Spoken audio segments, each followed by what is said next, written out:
I want to introduce R. Blank, my guest today, technologist, entrepreneur, writer, and podcast host. Some of his key focuses are working tirelessly to help make technology safer by providing free education, webinars, and email newsletter, videos, articles, and ebooks to his growing audience of tens of thousands. Started and founded Shield Your Body, right? Yeah. Amazing. And this is a company, a brand that's going to help you live a healthier life, because it wasn't until recently did we start to learn more about these negative effects on our health from all of our devices. And I was really looking forward to this conversation today. So R, thank you so much for taking the time. Thank you so much, Zach, for having me. It's a pleasure to talk to you and to educate your audience on this stuff. Absolutely. So I'm very into biohacking, physiology, living a healthy life. And one thing that I don't really do is shield my body from EMF radiation. So can you talk a little bit about that, educate the audience a little more on what that is, where it comes from, and how it can negatively affect us? Sure. So great question. Great way to start. EMF stands for electromagnetic fields. It's a form of energy made from a combination of electricity and magnetism. And in our daily lives, we're exposed to these forces from anything that communicates wirelessly. So that includes cell phones, Wi-Fi, Bluetooth, as well as anything that runs on power. So that includes our refrigerators, our blenders, and the power lines that make them work. Now, there's this whole spectrum of EMF, right? It exists on what's called the EM spectrum. Right in the middle of the spectrum is visible light. And so sunlight is a form of EMF. And until about 150 years ago, it was the only form of EMF that all life on Earth was really exposed to. There's a couple other small ones like the Earth's magnetic field, but really it was sunlight. Now, there's certain forms of EMF with more energy than sunlight. Those are called ionizing, and they include things like X-rays and gamma rays. And everyone knows these are really, really, really harmful, even in super small doses. Which is why when you go to the dentist, right, they put a lead coat on you, and then the technician leaves the room before they give you an X-ray.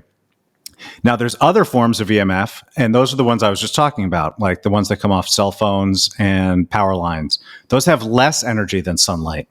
And it was long thought, because that they're non-ionizing, that they were safe, that they were benign. But about 100 years ago, science started showing that this wasn't the case. And then in more recent decades, the science has gotten stronger and stronger, showing that even very, very, very small doses of this stuff can have a real measurable biological impact and physiological impact, and is associated with a wide range of negative health outcomes and diseases, ranging from sleep disruption up through infertility, and then birth defects and cancer, right? And those are just a few. So that's the kind of elevator pitch of what EMF is.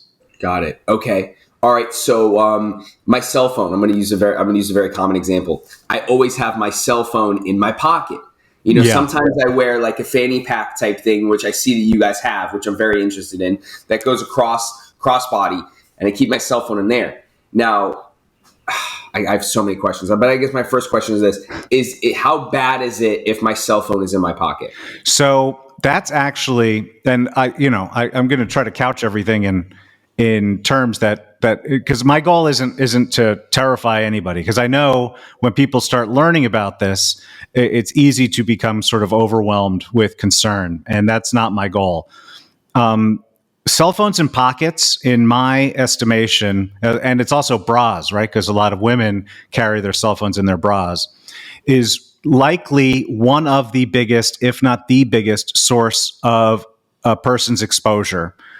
Even given all the wide range of sources of EMF in our lives, it is the phones and pockets and bras right up against the body. And the reason is, right, cell phones have a lot of power. They need to be able to communicate over miles, right?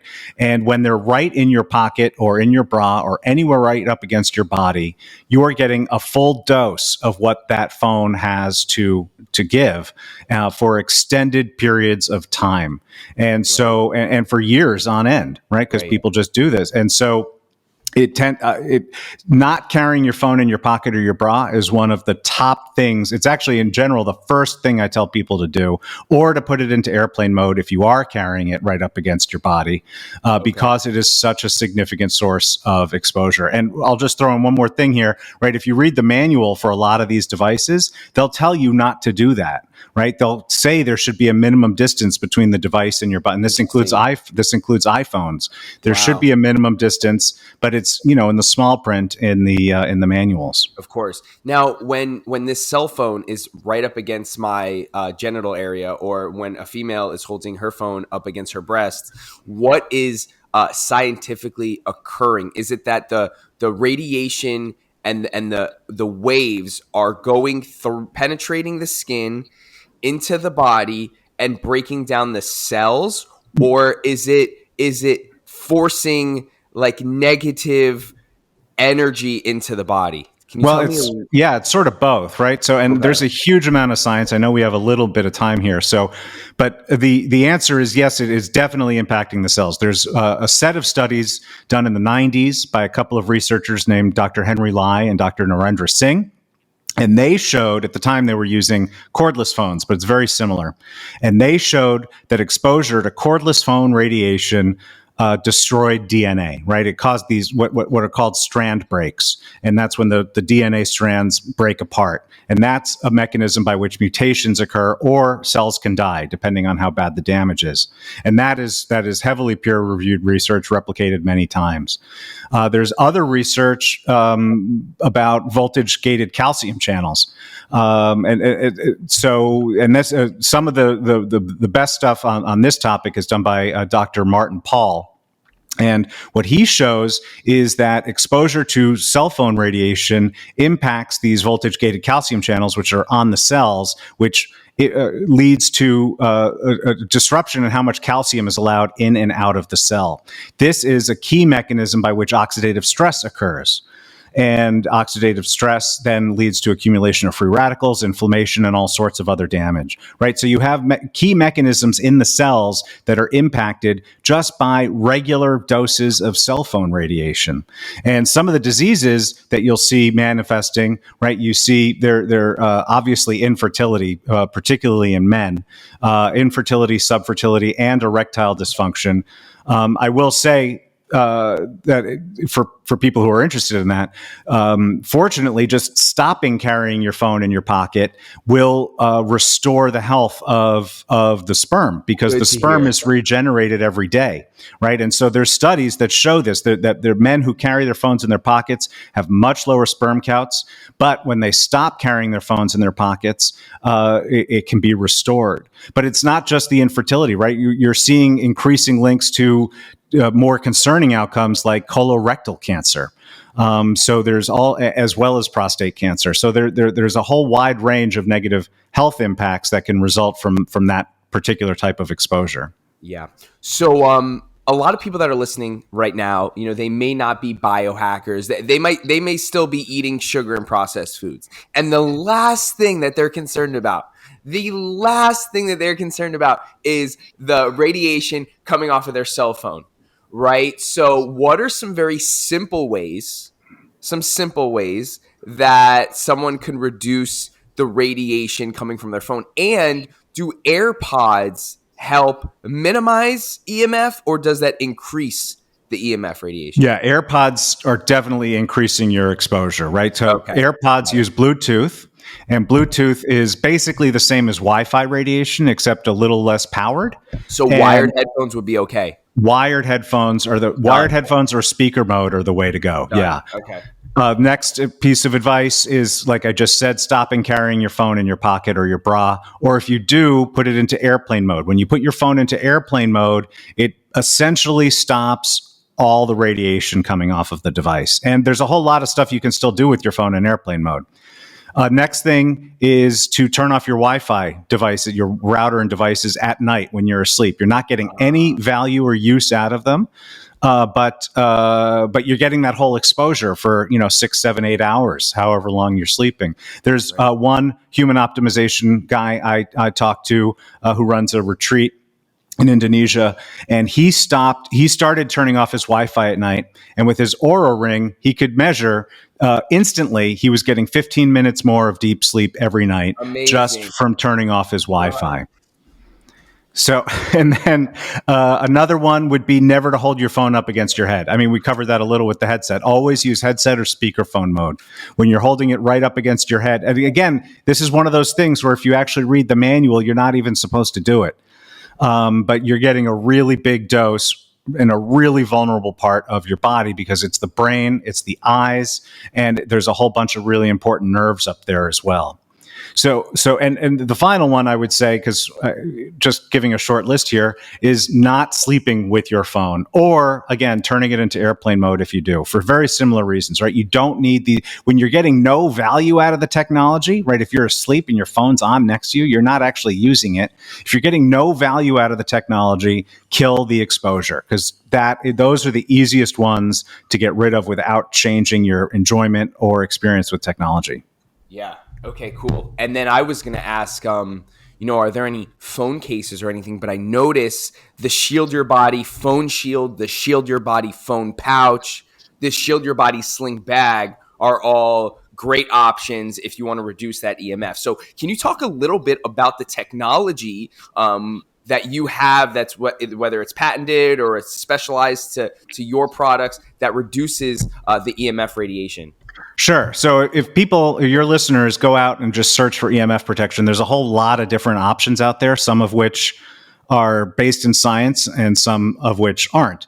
My products all use shielding technology. And shielding technology, it's universally accepted science. It goes back about 200 years when a British scientist named Michael Faraday first invented the Faraday cage, which is a term many of your listeners might know. And what he showed is that when you weave conductive metals into certain patterns, you can block and deflect EMF radiation in the other direction. And in the intervening 200 years, it's gotten a lot easier to actually weave those into pieces of fabric, right? So a lot of our products are apparel products that we use silver. Our non-apparel products will use different materials like nickel and cobalt.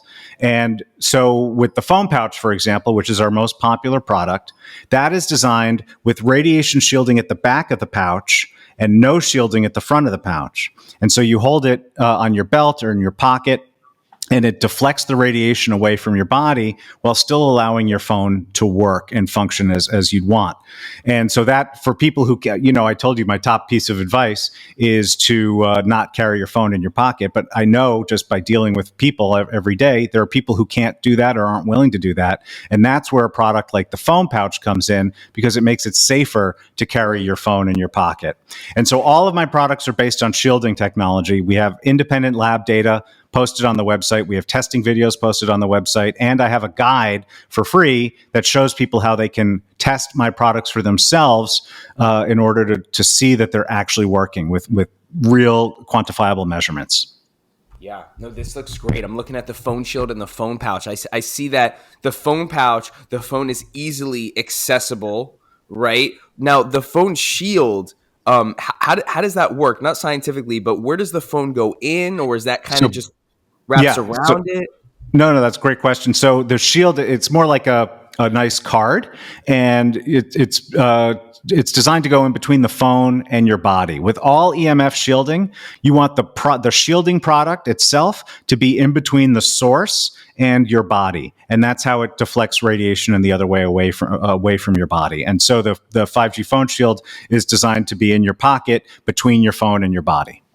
Amazing. Now, obviously, we want to reduce EMF as much as possible, but this is the type of thing, guys, that it slowly creeps up on you. What's that story about the frog? The frog is sitting in some warm water, and every second the water temperature goes up a degree until he doesn't even realize he gets cooked, right? And I think that's a pretty good analogy on like what this EMF radiation is doing to our bodies. We don't see it day 1, year 4, year 7, year 12. But if we have our phone in our pocket every single day for 30 years, we are definitely going to feel the effects here. So, what's some advice you got for the audience? I know you gave great, simple advice: no phone in the pocket, turn off the Wi-Fi at night, don't have your cell phone in your room, no AirPods. I'm going to start using wired headphones. I'm so happy that we had this conversation today. But is there anything else that you think the mass of people do not know that we didn't hit on? Well, so I'll throw in one other factor that can help people because once you start realizing that the sources of that EMF is actually toxic, it's a toxin, and then you start thinking, well, there's a lot of it around me, and then you start realizing there's more and more of it every year with all new products, all new networks. I mean, think back to your home when you were growing up and compare it to right now. Right. So. But there's a lot that you can do to control your exposure and to reduce your exposure. So the point is not to freak out. The point is to realize what's happening and to take that control. And so obviously the first thing that you can do is getting rid of the sources of EMF that you're not actually using, right? You see all sorts of crazy products out there like smart kitty litter boxes and smart tampons. And you just don't, even a smart fridge. Who needs a smart fridge? So don't get these additional sources if you're not actually needing them. But then the second key thing that I want people to understand is that distance really matters,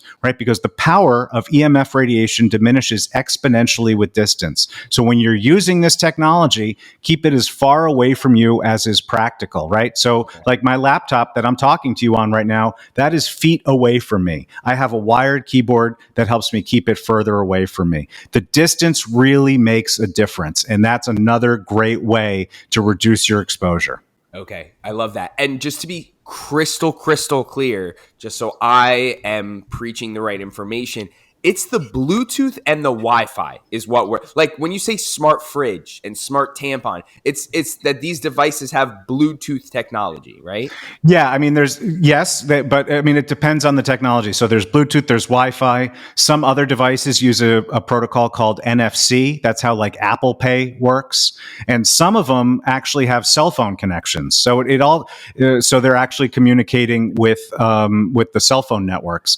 And so it depends on the specific piece of technology and how it's designed to run, but they're all using similar frequencies. So the difference between all of those isn't as big as one might just suspect.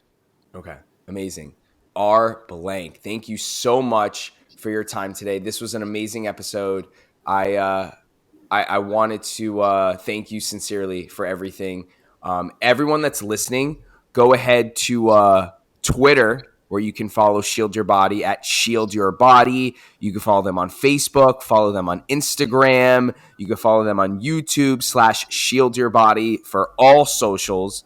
And then if you got any questions, feel free to reach out to R blank. And is there anything else I'm missing, my man?